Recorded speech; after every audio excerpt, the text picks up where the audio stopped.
Well, good afternoon, and I actually forgot to record an intro to the upcoming vlog, so I'm actually recording this probably a couple of weeks after the actual content went out, but anyway, bit of a different vlog today. So trying to keep inspired during lockdown and obviously during our daily walks, and as we ease out of it, trying to stay local, and so trying to get inspired by the elements that are around me. And over the last probably 2 months, I've become very interested in kind of building a sort of an image from textures and from bits and pieces of the landscape. And so that's what I thought I would talk you through today. The first part of the vlog will be us going out and collecting some textures, and then we'll come back into the office and do a little bit of post-processing on the textures. So yeah, a little bit different. Let's go out and see what we can capture. So I told you it was going to be a slightly different vlog today. Not even walked 20 steps from my front door, and we're already looking at textures. And textures on the wall that I wouldn't even have looked twice at before. But again, what we're looking to do here is we're looking to just collect some elements. Now, sometimes you have an idea of what you're looking to go for, and the idea that I have in my mind is either a texture that kind of flows throughout from dark to light, or collecting two different textures that I can blend in post to form a kind of a landscape and then the sky, or landscape and sea and then the sky. So obviously we're looking for kind of those sorts of colours and those sorts of textures. So just behind me here on this wall, as I was walking out, kind of noticed a bunch of sort of nice textures there that I normally would just walk completely past. So I'm going to get the old camera out and start taking a couple of images just to start our little collection. Let's give that a go.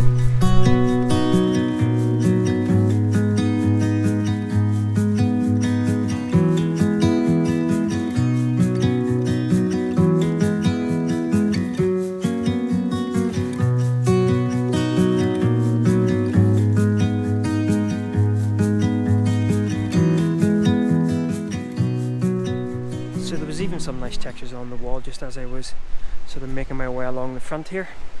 And again, the way I kind of look about this sort of collection is, while I have an idea of what my final image will kind of look like, and I'm obviously looking specifically for images or for textures that and patterns that will work in that, this is kind of a free-for-all, because of course the textures that you collect can be used for other images as well. So keep your eye open as you bimble. Just getting ram-raided by some dogs there. Obviously I'm thinking about the final image all the time, and there's two ways that I would normally approach a final image. I would either look to build something completely from scratch, so everything in the image is different elements or are different elements, or I would look to have an image that I've taken, say of a harbour scene or of a building or something, and then build textures and elements around that. So kind of going to look at both of those things today. We have quite a nice harbour here in Portrush, but right now what I'm thinking about is building the scene using the elements that I'm presented with as I fall down a hole. And so these rocks behind me, maybe looking for an individual rock that could maybe use as a bit of an anchor in the image, sort of depict a bit of land. So that's what we're going to look for now, maybe.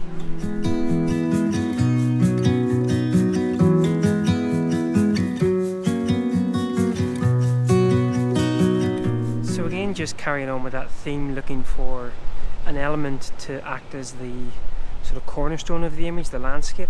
Some beautiful textures over here, along with some of the seaweed that could potentially act as sort of grass or trees in the foreground of the image. So this is actually some fossilized trees as well that only get revealed around winter, and then they start to get covered up. They've started to be covered up now, so in the next couple of weeks these will disappear until the next big winter storms come through. But yeah, so again, it's just about trying to pre-visualize what the image is going to be like. I'm collecting something that I'm thinking, rather than there being a specific image that I'm going to use as the backdrop, I'm going to be building this completely from scratch using the elements that I find. So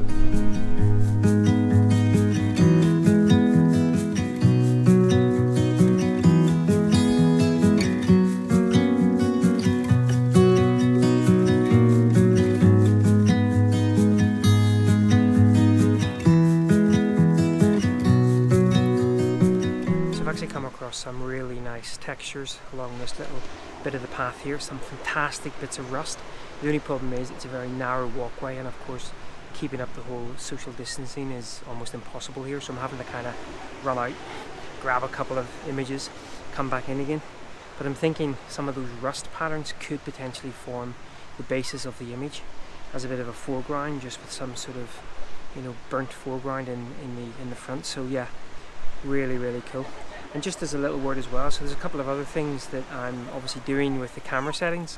Firstly, I'm shooting with a square overlay, 1:1 overlay. Now I'm shooting RAW and JPEG, so even though I'm shooting the square overlay, I will still have access to the full RAW image. But because I'm thinking that my final image is going to be 1:1, that's why I'm using the square overlay, just to help me get a bit closer to the composition. Second thing I'm doing with some of the texture captures is I'm actually doing a double exposure in camera. And obviously I'll be able to sort of create some textures post with double exposure, but might as well make use of the double exposure in camera as well. That is only exporting as JPEG, but there might be something in there that I can actually use as a texture with the double exposure. It's kind of one of the temptations about moving to the X-T4 with its 9 multiple exposures overlaid with different blending modes. Ooh, that's quite tempting. Right, looks quiet again. Let's see whether we can nip out, social distance, and get a couple of texture images.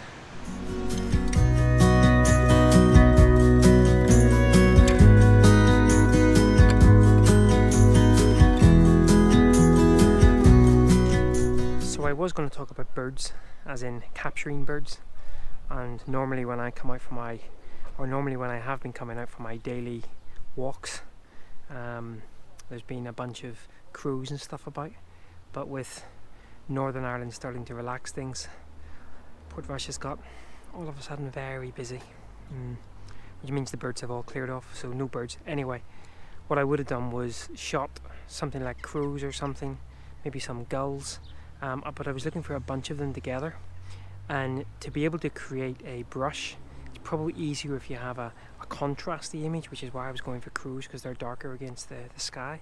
So I would have probably shot that with on the Fujifilm. I can do a continuous low, which is, I want to say, 4 or 5 frames a second.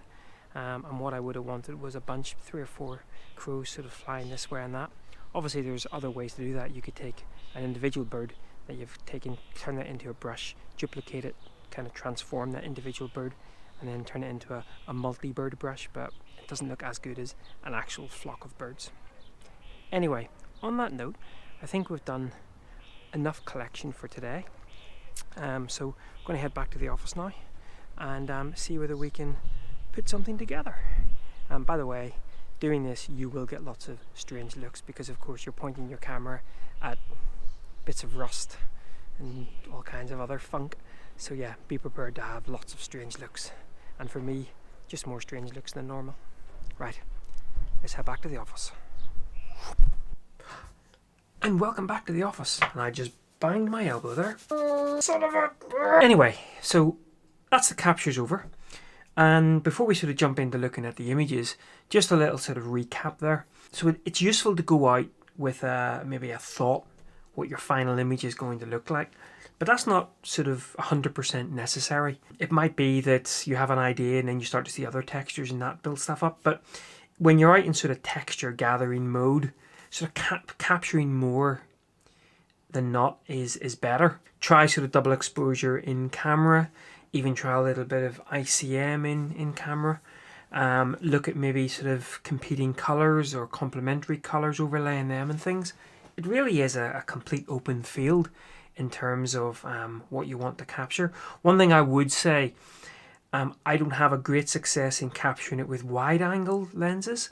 I think you're maybe getting a little bit too much in there, which is why something like the sort of 24-70, 18-135, something like that, or even a prime lens, you know, maybe a sort of a 50mm or something. In fact, I actually have a little, hang on, I have this little 35mm 1.4. It was actually the first lens that I got with my XE2 back in the day. It's a stunning lens. So maybe going out with just a prime lens as well. Put that down now before I wreck it anymore. When you're looking for textures, maybe look for things that really do sort of stand out, which is why I think things like rust and things work quite well. But we'll jump over, take a look at the screen, and we'll see what we captured today, some other day. Right, so up on the screen we have the captures that I made on that particular day that I was out. And there's a couple of things here that I would say straight away.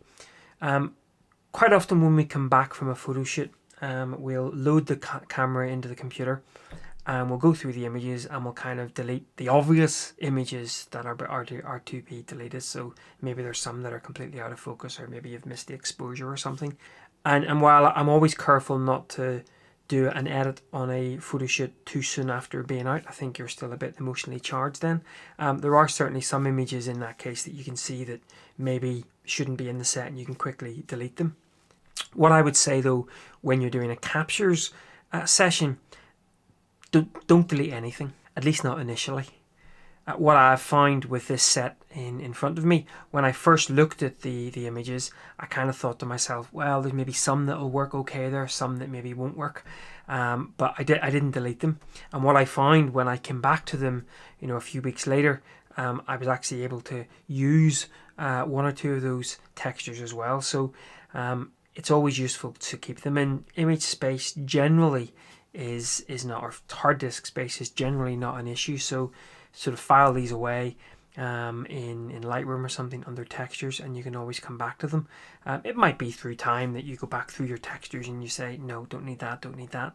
But I would be super cautious not to delete them, you know, when you come back in from the shoot.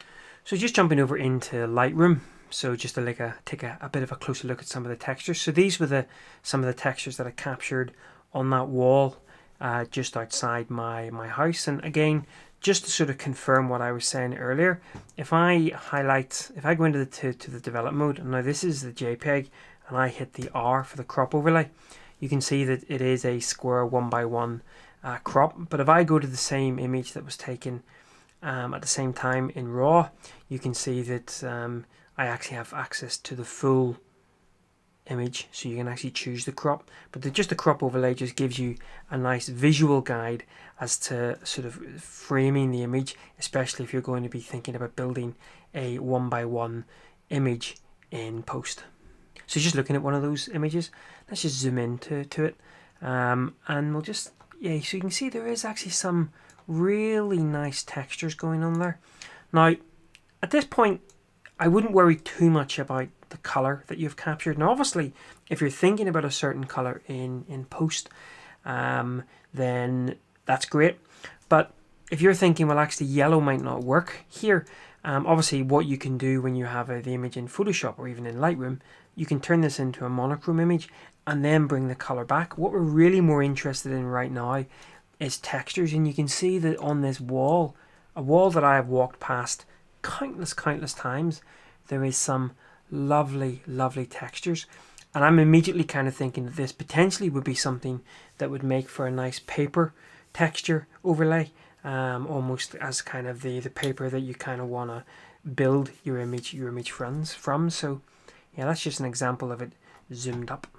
Okay, so this was one of the rust images that I wanted to work on, and immediately when I was capturing it out in the field, I was immediately thinking sort of the land and the sky. So this area here with a rusted area, sort of almost like a ploughed field, sort of a burnt field sort of thing, and then this would be a sort of a sky area.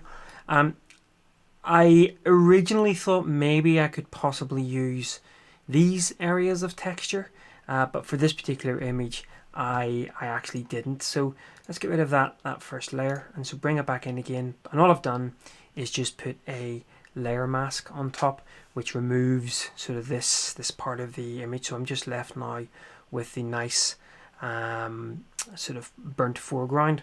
Now I then added now not all of these were done sequentially. I might have added this layers. In fact, I probably did add this levels layer at the end just to brighten things up, but we'll just kind of walk through them sort of going up. So bit of a layers mask, and all that's done is just put a little bit of brightness to the foreground. At this point I then brought in a paper texture.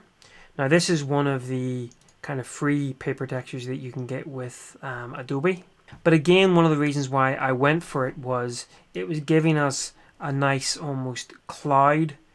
Let me zoom out a bit. It's giving us almost a little bit of textured cloud view here with a little hint of blue, and it was a little hint of blue that really made me think, yeah, you could almost imagine this is one of those sort of semi-overcast cloudy days with a little bit of blue coming through. Now, of course, what you can do at this point, you can actually put in your own texture here, your own paper texture here as well. You know, I'm using one of the Adobe papers, but I've got a number that I've built myself. But just for ease, we'll just use the Adobe one. And then I've got a number of layers where you can see gulls, trees, pigeons, pigeons copy 2. And this is what I was talking about, the birds. So let's all put in the trees. With the trees group, I actually have, as you can see, 3 different layers within that. So layer 1 brings in the first tree, and I think it's set to quite a light opacity, and it's also set to darken overlay mode. And this is where your creative kind of mind can just run wild, because there's, even with just one layer, there's a number of different connotations depending on the opacity you're using and depending on the blend mode you're using. And so if we just sort of cycle through a number of these, you know, there's even one there that gives you more of a lighter look, the color dodge. In fact, you know, nice white one, nice snowy scene. Anyway, so yeah, I had it as darken with an opacity set to 62.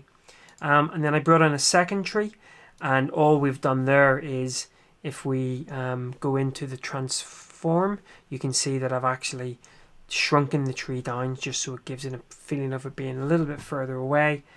Still set to opacity 62. If I wanted to, I could probably bring that opacity down a little bit more. And then the final one was actually, because I knew I was going to be having some birds flying in the scene, I actually just added a little bit of pebble dash almost with an artist brush. So 1 or 2 little spurts of, in fact, if we take away the tree, you can see just a couple of little kind of spurts, almost depicting birds sitting in the tree. So that's the trees layer. And then we've got a couple of different bird types.